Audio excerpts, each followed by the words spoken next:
प्रिय छात्र छात्राओं, आज की कक्षा में आप सभी का हार्दिक स्वागत है। आज हम जानेंगे रत्न तुल्य मोतियों से सजा हुआ अनमोल वाणी, वह भी कबीरदास जैसी महात्मा की। कहा जाता है कबीरदास का जन्म सन 1398 को काशी में हुआ था। वे एक तालाब के किनारे मिले थे। उनका पालन पोषण एक जुल्हा दंपत्ति ने की जो कपड़े बुनने का काम करते थे। इसलिए आगे चलकर वे भी कपड़े बुनने लगे। उनका बहुत अनुभव और ज्ञान था।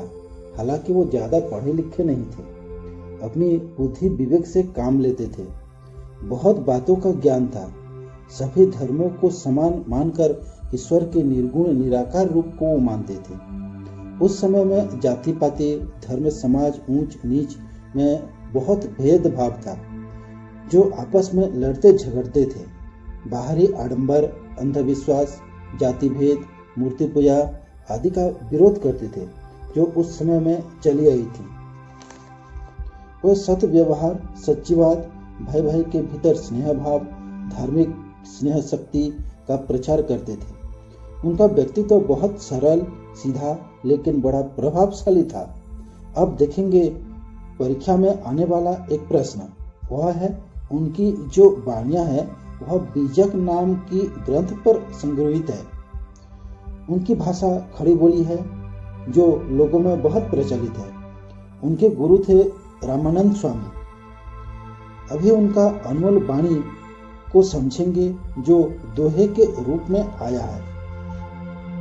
सांच बराबर तप नहीं, झूठ बराबर पाप, जाके हृदय सांच है ताके हृदय आप। इस स्थान पर सांच अर्थात सत्य जो महान होता है, जिसे कबीर जी ने तप यानी तपस्या के साथ तुलना किया है, जिसका पौराणिक उदाहरण दानवीर हरिश्चंद्र और आधुनिक उदाहरण महात्मा गांधी जी हैं, जिन्होंने अपनी सत्यता के लिए बहुत सी मुसीबतें और तकलीफें उठाई हैं, यानी तपस्या की है। दूसरी ओर झूठ को पाप के साथ तुलना किया गया है, क्योंकि जो झूठ बोलता है उसकी बात कोई नहीं सुनता, उसे दूर भागते हैं, अर्थात वह पाप का भागीदार होता है। और जिसका हृदय निर्मल है, हमेशा सत्य बोलता है, उसके हृदय में आप यानी भगवान का वास होता है। इस स्थान पर आप का अर्थ भगवान होता है। इसलिए हमेशा सच बोलना चाहिए और झूठ को परित्याग करना चाहिए। आगे है, जो तोको कांटा बुबे ताहे बोए तो फूल, तोकू फूल को फूल है बाको है त्रिशूल। इस स्थान पे कबीर जी का कहना है, जो तुम्हारे रास्ते पर कांटा बोता है, अर्थात जो तेरी बुराई करता है, तुम उसके रास्ते पर फूल बिछा दो, अर्थात तुम उसकी भलाई करो। इसका नतीजा यही होगा कि तुम्हारी अच्छाई से उन्हें अच्छा फल मिलेगा, उसकी बुराई के लिए उसको बुरा फल मिलेगा। मतलब हुआ कि अच्छा काम करो और अच्छा फल पाओ। यह दुनिया में सत्य है और प्रमाणित भी है कि अच्छे काम करने वालों को अच्छा फल मिलता है और बुरे काम करने वालों को बुरा फल मिलता है। अर्थात सभी को कर्म के अनुसार इस दुनिया में फल का भोगना पड़ता है। जैसी करनी वैसी भरनी लोक कहावत है। धीरे धीरे रे मना, धीरे धीरे सब कुछ होए, माली सींचे सो घड़ा, रुत आए फल होए। कबीरदास का कहना है कि काम धीरे धीरे होता है, इसके लिए धैर्य की आवश्यकता है। अपने मन को धीरज बंधाना चाहिए।